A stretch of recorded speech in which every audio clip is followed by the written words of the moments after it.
Итак, всем доброй ночи. Вчера я заработалась, честно говоря, очень много. И днем мне нужно было дела довершить. И как бы я подумала, что у нас тут с интернетом какие-то помехи пошли. Сейчас, надеюсь, загрузится. Ой, отмена. Во, включилась. Что-то у нас сегодня есть с интернетом. Видимо, перезагружена сеть. Вы знаете, дорогие друзья, все люди, которые оставили свой след в истории, они очень много работали. Очень на износ просто работали. Отдавали силы, время, знания. Потому что не может быть, чтобы человек, работающий, рано или поздно результата не достиг. Я в это не верю.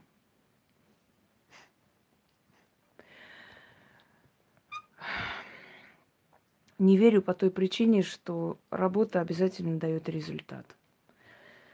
Я работаю не потому, что мне мало денег, как некоторые говорят. Потому что если бы мне было мало денег, я бы зарабатывал на этих ритуалах, например, сказал бы, что вот продолжение ритуала или половина ритуала, вот берите за деньги. Да, это было бы, да, действительно за деньги. Если бы я работала ради денег, я бы не сказала людям, чтобы вы отдавали потом некую часть, скажем, как благодарность приютам, например. Я бы выставила свою карту. Можно было бы сказать, что я работаю за деньги. Работаю, потому что я без работы не могу жить. Вот и все. Считаю, что самое главное в жизни человека – это его предназначение, это его профессия, это его работа. Без работы, без профессии человек никому не нужен, абсолютно. Он абсолютно бесполезное существо на этой земле. Это реально так. Если человек был хореограф, он работал день и ночь. И, как правило, такие люди очень деспотичные, очень грубые, очень сильные личности. Иначе никак невозможно выжить среди этой зависти, среди вот этого всего. Вы не представляете, сколько зависти вокруг сильных личностей у всех. Если человек писатель, он работает день и ночь на износ, пока не напишет, пока не приведет в порядок книгу и не издаст. Если человек режиссер, он работает день и ночь, пока он не покажет эту картину, то есть не отдаст миру, народу. Это, понимаете, это одержимость, это любовь, фанатичность к своему труду, только это дает результаты. Актеры, которых вы знаете, голливудские актеры, известные личности, они день и ночь снимались, они много лет снимались, они снимались в разных картинах, не отдыхали, но потом мы уже узнаем их как известных знаменитых личностей. Нереально, не работая, бесполезно шастая, завидуя этим, тем, ненавидя всех, чего-то в жизни добиться. Только работа, дорогие друзья. Поэтому, если некоторые говорят, вот она день и ночь снимает, показывает, я не могу без работы жить. И неважно, есть у меня семья, неважно, я одна или не одна, это не имеет никакого значения. На первое место у меня всегда работа.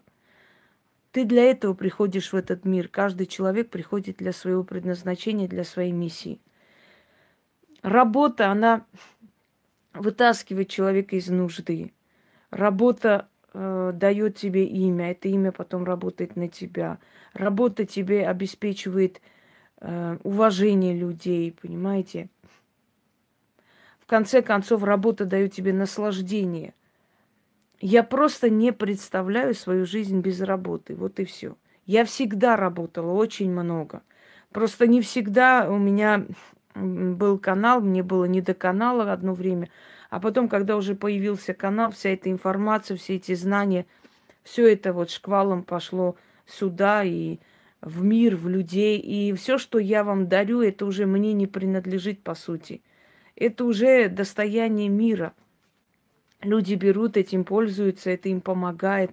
Работайте, дорогие друзья. Вот от всего лечится, то есть все лечится работой. Депрессия – работайте. Депрессия пройдет, а то, что вы сделали, останется. Оно принесет вам и доход, и имя, и уважение во всех сферах. Почему я людям говорю, не надейтесь ни на государство, ни на чиновников, ни на тех, ни на этих. Вот развивайте свой талант. Ты можешь по коже делать красивые вещи. Начни делать, делай блокноты, делай сумки, делай красивые кожаные пояса, делай перчатки. Если ты можешь делать красивые там ароматные свечи, делай свечи. В интернете открой группу, продай.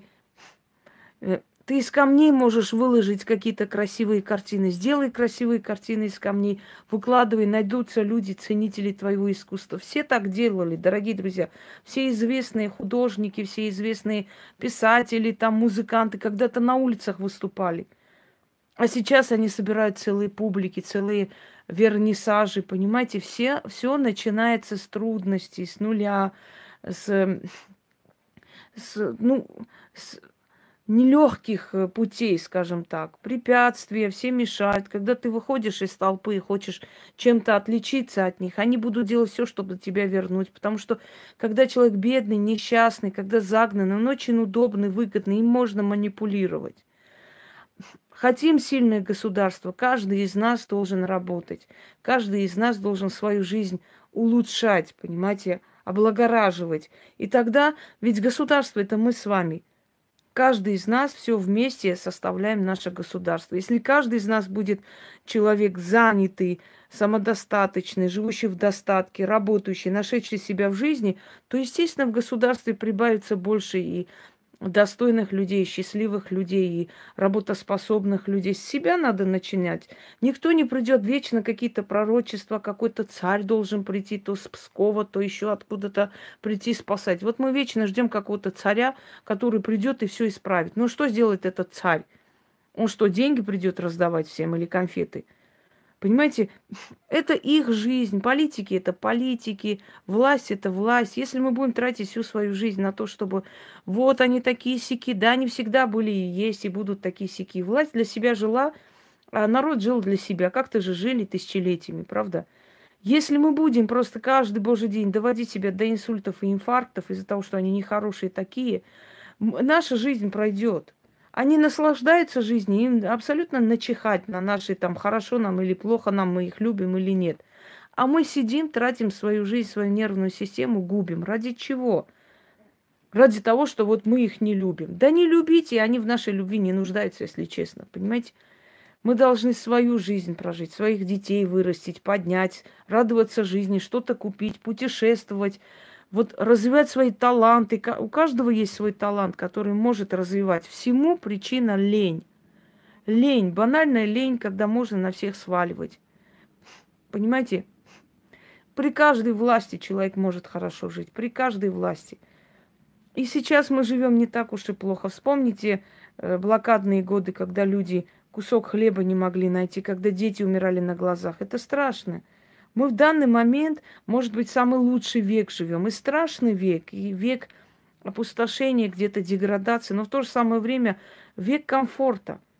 Дорогие люди, вон квартира под этим, под зданием прям, автомойка, шиномонтаж, значит, парковка, все рядом. Рядом магазин, рядом больница, рядом круглосуточная там ветеринарная клиника.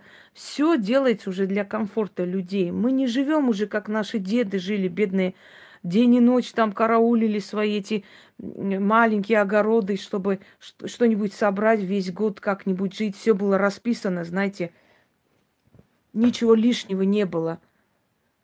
И поэтому давайте перестанем вот просто каждый божий день плакать, плакать, жить, работать, подниматься. Знаете, как сказал Рокфеллер, найди любимое занятие, и ты не будешь работать ни один день в жизни. Вот он же не говорил, что ничего не будешь делать. Он имел в виду, что если ты любишь свою работу, если она для тебя не каторга, люди не любят свою работу, терпеть не могут, идут туда как на каторгу, но им лень лишний раз пролистать, посмотреть, походить по всяким там производствам, может, ему предложат лучшую работу. Лень. Он каждый день проклинает свою жизнь, каждый день идет туда, ненавидит свою жизнь, себя, свое занятие. Разве это жизнь, это принесет удовольствие? Это ничего не даст человеку, ничего. Он так и не поймет, зачем пришел на этот свет и зачем родился. Понимаете? Вот поэтому говорю, дорогие друзья, работайте. Когда вы работаете, вам и помирать-то некогда. Вот никто ничего с собой не унесет, вот эти вот вечные плакаты, лозунги нищебродов. Да никто ничего не унесет. И бедный тоже не унесет свои лохмотья с собой, знаете. Но зато я не унесу с собой, но оставлю своему сыну, оставлю несколько домов, оставлю квартиры, оставлю имущество, деньги, свое имя, оставлю свои книги, которые ему будут доход приносить. И я буду спокойна, я буду знать, что мой сын, даже если ничего не захочет в этом мире делать, хотя бы будет сдавать эти квартиры и на это жить. А так, знаете, сидеть и говорить, да, все равно никто ничего не уносит. Да не уносит никто ни хрена. Но одно дело, когда я оставлю своему ребенку возможность жить, хотя бы среднестатистическое, а другое дело, когда я ему оставлю долги и какую-то лачушку, которая разваливается, понимаете? Тоже никто не уносит. Это эгоистичное умозаключение вот людей, которые ни хрена делать в жизни не хотят. Они пропагандируют бедность, им хочется быть бедными. Когда я говорю, что надо жить хорошо и богато, все раздражаются. Все считают, что вот деньги, она вечно деньги. Да ёкаламане, когда у вас кто-нибудь болеет, у тебя нет денег, ты можешь пойти хоть ограбить, хоть убить, если это твой ребенок или твоя мать. Разве нет? Ты на все способен. Ты способен себя продать. Так зачем довести до того, чтобы себя продавать, если ты можешь отложить и спокойно жить, зная, что если завтра что случится, у меня есть запас денег, я могу вылечить своего ребенка или свою мать, или кого-то еще, понимаете, или себя, в конце концов. И потом, откуда вы будете помогать людям, если у вас своих денег не будет? Понимаете? Чтобы кому-то помочь, нужно самому тоже жить. Ты же последний не отдашь и голодный не будешь сидеть. Вот для чего это все нужно? С каким Рождеством? Я Рождество не праздную. Вы хоть мой канал изучите, причем эту хрень сюда писать. Вот поэтому я и дарю вам много ритуалов для достатка, чтобы у вас был выбор. Это сработает, это не сработает, это возьму. То не сработает, то возьму. Понимаете? Сейчас я хочу вам подарить ритуал княгини Агафья. Почему не так в Армении? Да везде так. Почему в Армении не так? В Армении лучше живут люди, чем здесь. Только плачут день и ночь. У них такие дома, такой комфорт, такая красота, такая чистота, один воздух чего стоит. Только плачут день и ночь. Вы знаете, как мы здесь живем, прежде чем чего-то добиться? В каких квартирах мы живем, какие дома мы снимаем, чтобы когда-нибудь иметь свой дом? Вы бы в жизни не жили в таких условиях, как мы живем. По чужим этим квартирам шастая, чтобы как-нибудь заработать, подняться. У вас только плакать любит очень хорошо. Едешь туда, трехэтажные каменные огромные дома, прям напротив горы, лес, красота, воздух. Каждый день друг к другу идут кофе пить, каждый день рождения, каждый день гулянки. Весь одноклассники смотришь их профили. Ёкаламане. Я день и ночь работаю, как ты шаг. Эти каждый божий день. То там мы шашлыки жарим, то мы здесь кушаем, то мы здесь. Но зато плачу день и ночь. День и ночь, вот с утра до ночи. Они думают, в России рай. Просто вот, ну раз вы в России живете, что там? Ну уж, не вам же ж говорить-то. Мы здесь работаем, отправляем им в помощь. Они там крестины, они там, день рождения, они это, они то, они каждый день у них праздники. И причем они вместе, у них душа спокойна. Это твой дом, знаешь? Никто не придет, не скажет, иди отсюда. Все, я продаю свой дом, и все, уйди куда хочешь. Нет, это ваш дом. Рядом ваши друзья, рядом ваша родня. Кому-нибудь станет плохо, 500 человек рядом. А мы здесь упадем, помрем, ни хрена никто не узнает. И соседи через месяц только откроют квартиру, когда, извиняюсь, запах пойдет. Понимаете? Вот мы так в одиночестве вот так живем, работаем, чтобы когда-нибудь чего-нибудь добиться. А вы там у себя. Вас никто черножопым не называет по улице, не плюет на вас, не унижает вас, потому что вы среди своих. А мы здесь люди второго сорта очень долгое время, пока мы не покажем себя, пока мы это уважение не заработаем.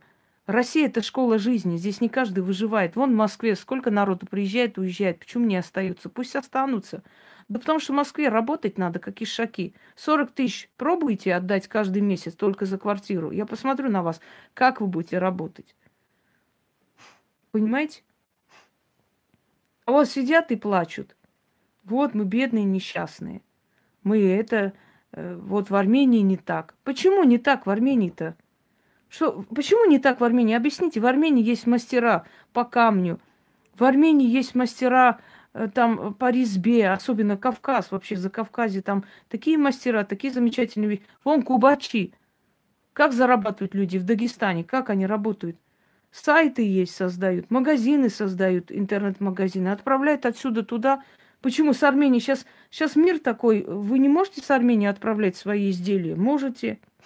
Если вас узнали, если уже вас ценят, если уже есть уважение, если уже есть доверие к вам, то вы можете с Армении отправлять по всему миру. Приезжают люди, заказы дают там крест камни, хачкары или какие-то изображения, или какие-то статуи. Везут с Армении в Россию этими большими машинами на газелях, везут заказы, сделанные там какие-то фонтаны красивые из камня. Мраморный. Кто хочет работать, тот и в Армении работает. Я в Армении знаю человека, он мастер по камню. По всему миру у него времени нет. Он многие свои работы начал уже своим ученикам давать. У него времени элементарно нет. Кроме всего прочего, у него еще огромные сады абрикоса. Он приходят, деньги дают ему, все, заходят, весь абрикос собирают, он даже ничего там не делает. Понимаете, надо хотеть делать. Живет очень хорошо, очень богатый человек. Везде, и в Америку летает, и в Москву летает. Знаменитый, известный скульптор. Самородка, между прочим, нигде не учился, никто его не учил. Он сам к этому пришел. А то, конечно, если вы будете в Армении сидеть и плакать день и ночь, то же самое будет и в Армении. Вы что думаете, что если вы в Россию приедете, и вас все побегут и скажут: ой, ну вот ты давай, ты такой великий скульптор, давай нам что-нибудь. Пока вот ты себя не покажешь, ты никто. Покажи себя, только тогда люди уже будут интересоваться тобой. Вон интересуется моим ребенком, с ним говорю, с моей собакой интересуется, что я крашу, что я ем, где я сижу, что я ношу. Почему интересуются люди? Потому что я имя себе создала, и людям просто я интересна, и вся моя интересна.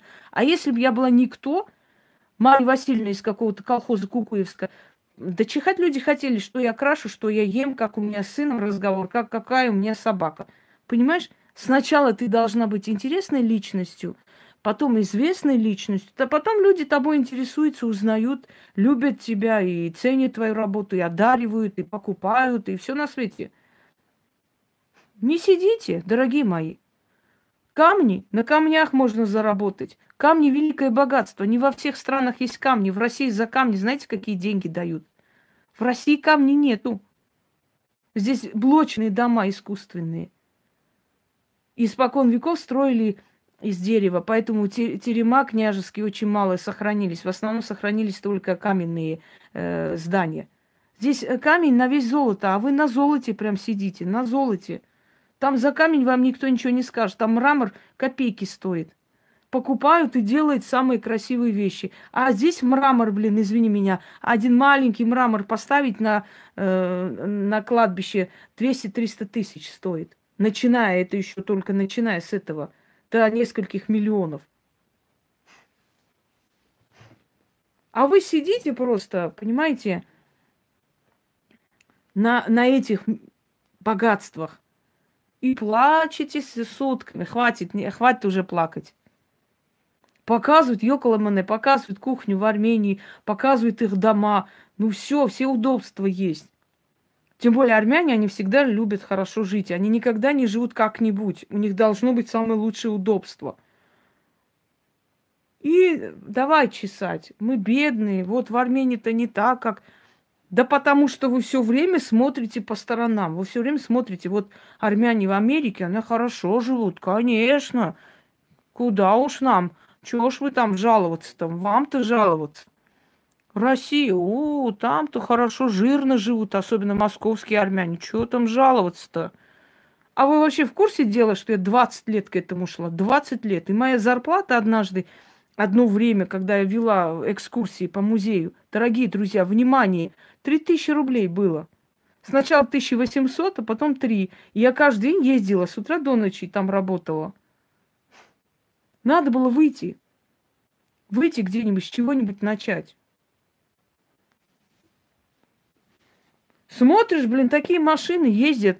Здесь в России самые богачи так не ездят, как у них там такие машины, такие эти кубики, или как там его называют, черные. Красота. Понимаете?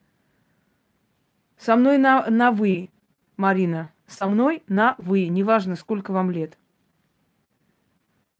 И плачут. Вот из-за того, что вы так вечно плачете, поэтому начинает в форумах писать гадости, мол, армяне живут в нищете, вы все нищие, несчастные. Из-за того, что вы плачете все время. А вот когда у нас была вот это вот переворот, когда вот это все было, эти события, когда показывали Армению, у всех айфоны, у всех самые дорогие машины, у всех эти дорогущие эти черные кубики, и все охренели, думают, ни хрена себе, все плачут, говорят, армяне тяжело живут, и смотри, сколько всего, как они живут-то, как они одеты. Да потому что армяне никогда бедно жить не будут. Из каждой семьи кто-нибудь работает в России, в Америке. Обеспечены они всем. Все у них есть. У них на столах крокодилы уже жарят, товарищи, уже зажрались. Крокодил жареный, знаете, да? Уже национальное армянское блюдо – это крокодил. Друг с другом соревнуются, у кого на столе будет жареный крокодил. Одного спросили, я говорю, ну и что этого крокодила потом съели? Да, говорит, кто это говно есть будет? Мы его потом выкинули нахрен. А зачем вы дали $5000, чтобы у вас на столе был крокодил? Как это, Павло, так должно? Как же? Мы что, хуже других? Пожалуйста. О чем тут говорить? Свадьбы, посмотрите, закавказские какие делают. На кой черт это надо спрашивать? Шоколадные эти фонтаны, я не знаю, гостиницы, еще чего-нибудь. На кой надо? Отсюда мужик поехал в Ереван отдохнуть. Все деньги истратил, еще жене сказал отправить. Говорит, какой дорогой город, я в шоке. Вот это город, Нью-Йорк даже рядом не валялся. Да все есть там. Если бы у людей не было денег, не открывали бы такие шикарные апартаменты, такие гостиницы. Кто-то же там живет и отдыхает, люди. Хватит плакать. Мы просто любим плакать. У армян, знаете как, вот просто считает своим долгом плакать. Вот это обязательно. Просто неприлично быть счастливым, неприлично быть довольным. Надо плакать. Самые лучшие люди – это которые плачут. Если я сейчас начну плакать, вы тут, блин, все платки будете менять по 7 кругу. Хватит. Приступим к ритуалу. Конечно, привыкли. Бедные, несчастные. Охренеть. Итак, начнем.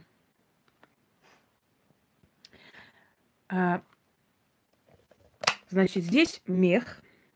Для любителей искусственного меха и для тех людей, которые говорят, что вот мех бедных животных и так далее, объясняю. Значит, животные созданы для того, чтобы человек ими пользовался. Хотите вы этого, не хотите, нравится вам это или нет, это уже никто вас не спрашивает. Они второстепенные после человека.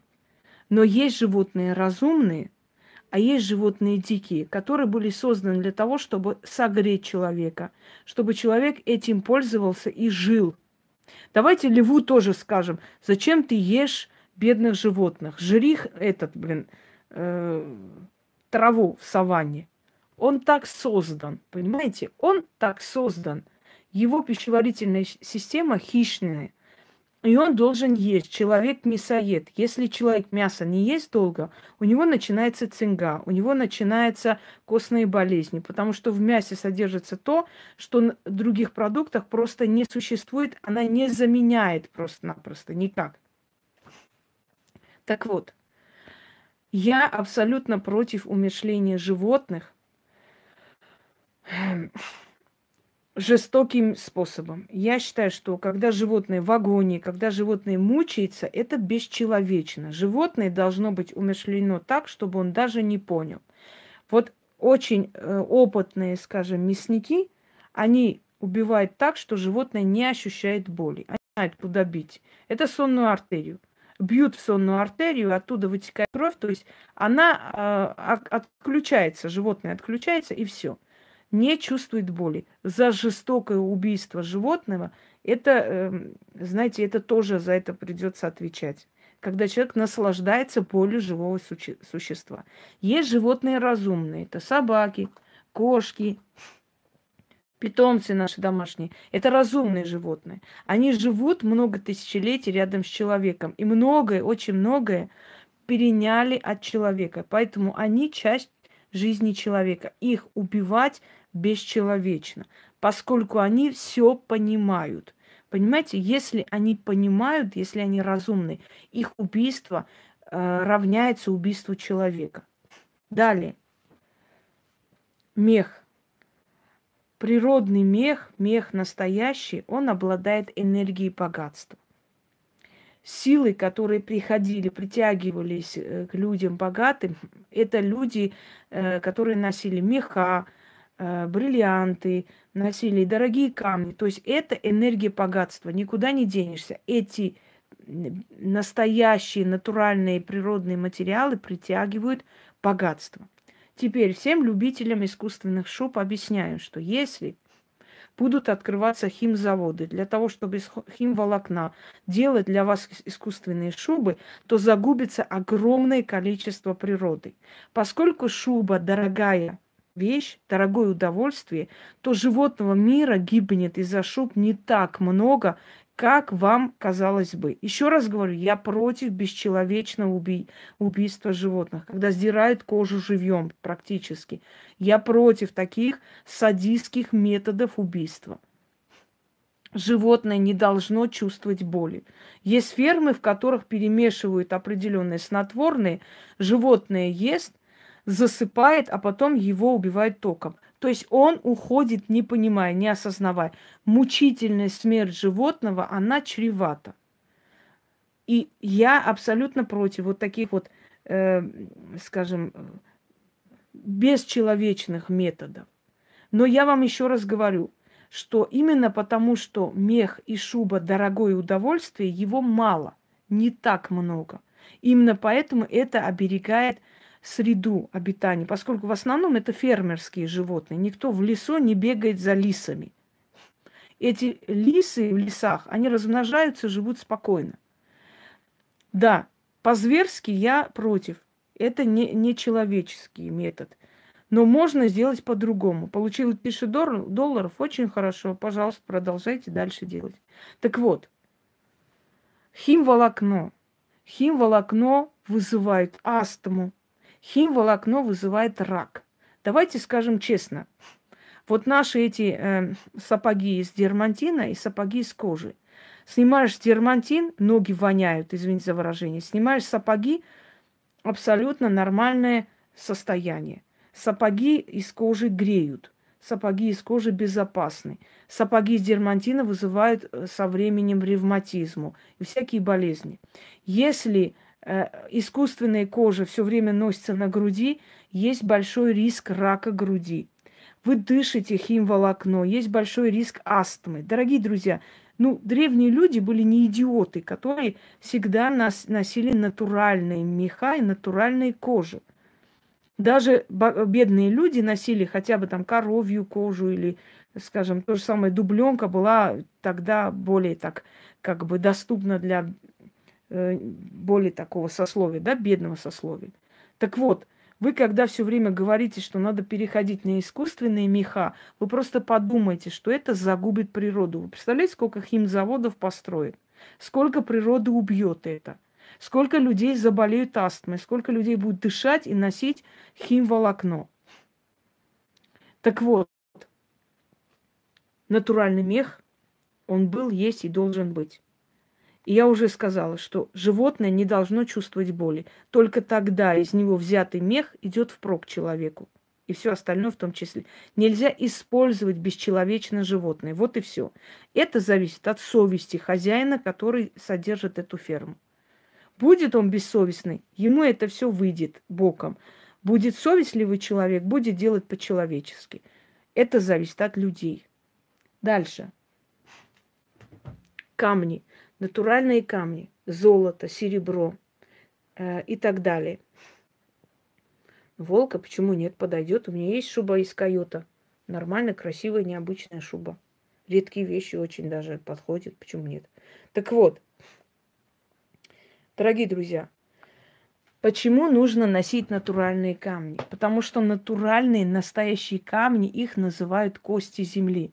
Они обладают энергией земли.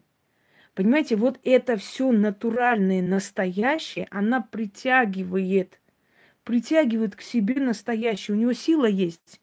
У него есть природная сила. Если это не натуральное, не настоящее, искусственное, от него толку никакого. Поэтому бижутерию постепенно, даже самую дорогую, отодвиньте в сторону. Бижутерия вам не нужна. Люди смотрят и говорят, вот у меня нет вот пока украшений, а что мне сделать? Если у тебя нет украшений, да все можно, уважаемые, уже сказали, мех и мех. Давайте перечислим сейчас всех лис, куниц и всех на свете. Мех и есть мех. Ну сколько можно, Если у вас пока этого нет, значит, не надо сразу замахиваться на такие сильные ритуалы. Начните с малого, пока у вас они потихоньку, да, потихоньку начнет собираться. А у вас соберется.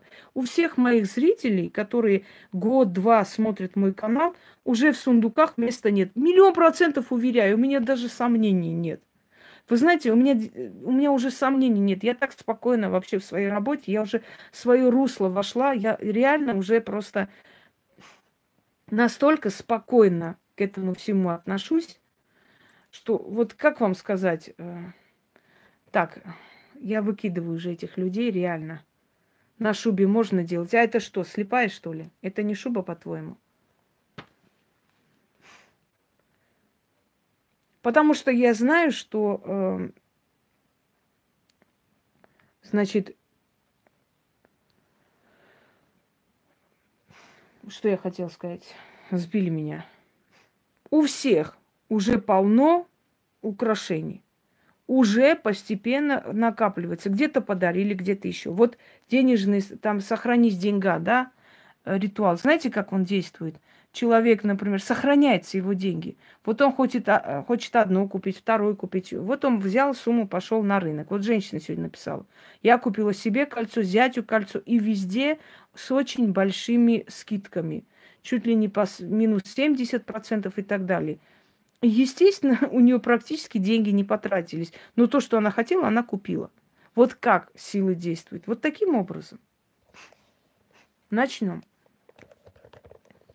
Значит, здесь у нас, показываю так, секунду, серебро, золото, камни драгоценные, хотя их называют полудрагоценные, говорю, это просто условное название полудрагоценные, это драгоценные камни.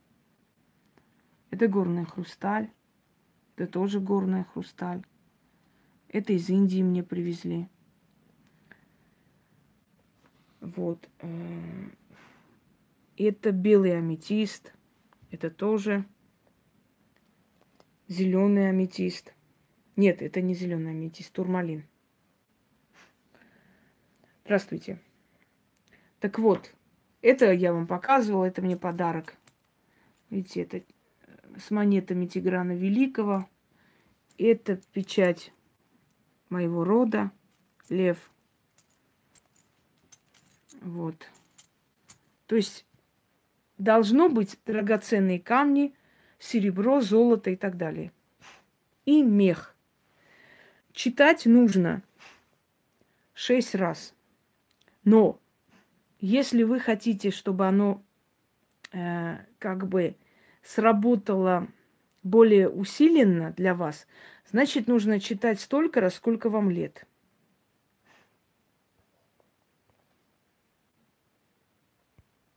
Чего? Это не Яна, во-первых. разберитесь, кому пишете. Во-вторых, если Яна внесла черный список, правильно сделала. Она очень нормальный человек. Она никогда просто так не внесет. Это надо ее достать просто, чтобы она внесла. Она очень терпеливый человек. Итак, начнем. Значит,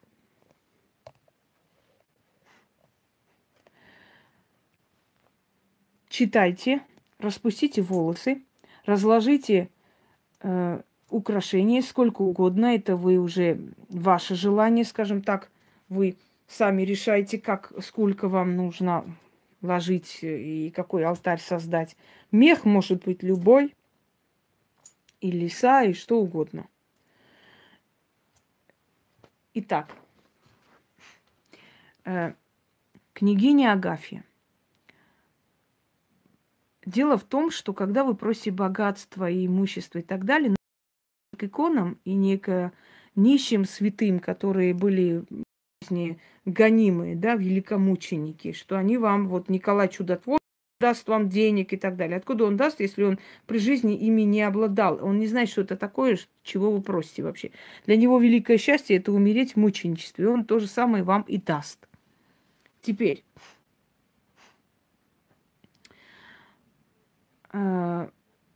обращаться нужно к тем силам, к тем душам, которые при жизни жили хорошо.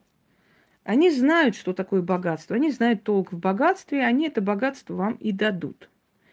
Княгиня Агафья. По разным поверьям, Новгород-Северская княгиня.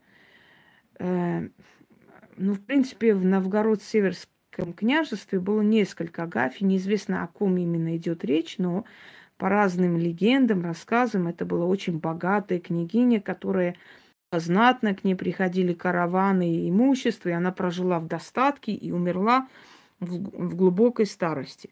И если помните мою лекцию «Тайна заговора», я вам там привела несколько вариантов и сказала, что в заговорах берутся определенные персонажи, определенные сущности, силы, которые обладают некой силой, да, каждый в своем поприще. Кто-то дает богатство, кто-то еще что-нибудь. Так вот, в некоторых древних старорусских заговорах она упоминается, но не так, скажем так, сильно и не так часто, как хотелось бы. Не очень о ней так сильно развито. Ну, несколько слов. Вот как княгиня Агафья была богатой, знатной и так далее. И я просто решила на основе этого создать заговор. Раз уж к ней обращались, если она сильная сущность, была богатая женщина, значит, можно связать свою энергию с энергией ее богатства некогда. Да? И читаем. Акцент, почему в ритуалах денежных делается на то, вот чтобы было то, чтобы было это. Чем больше вы скажете, тем больше есть, скажем, шанс, что у вас много будет приходить в жизни. Не обязательно, чтобы вы были как княгиня Агафья, миллиардеры, но в любом случае ритуалы богатства, они приводят человека к тому, что ему, знаете, предлагают нужные сделки, ему дают хорошую работу, что его приведет к этим деньгам. Это же с воздуха ничего падать не будет. Идиоты как напишут, вот, сейчас прямо все почитают, и вот будут богаты. Нет, конечно. Но есть такой момент, что человек работает, все равно ни хрена не получается.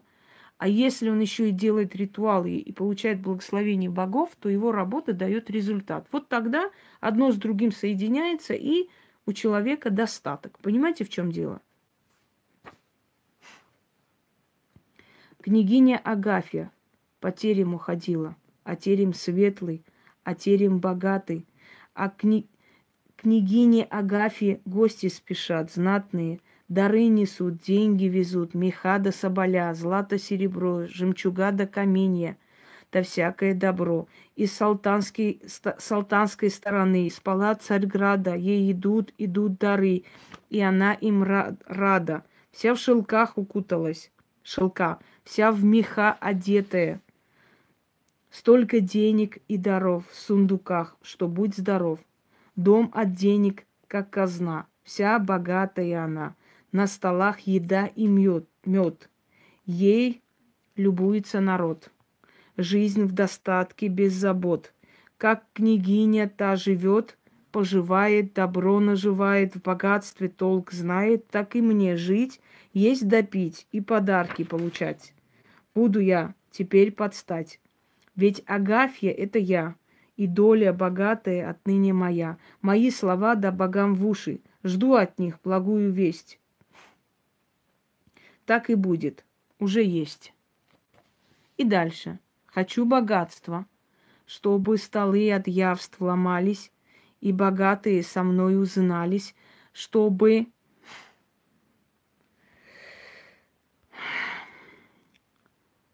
пальцы... Видишь, вот твари придут и сбивают просто. Какая-то овца сюда пришла. Вот, скажите ей, что здесь творится, что происходит.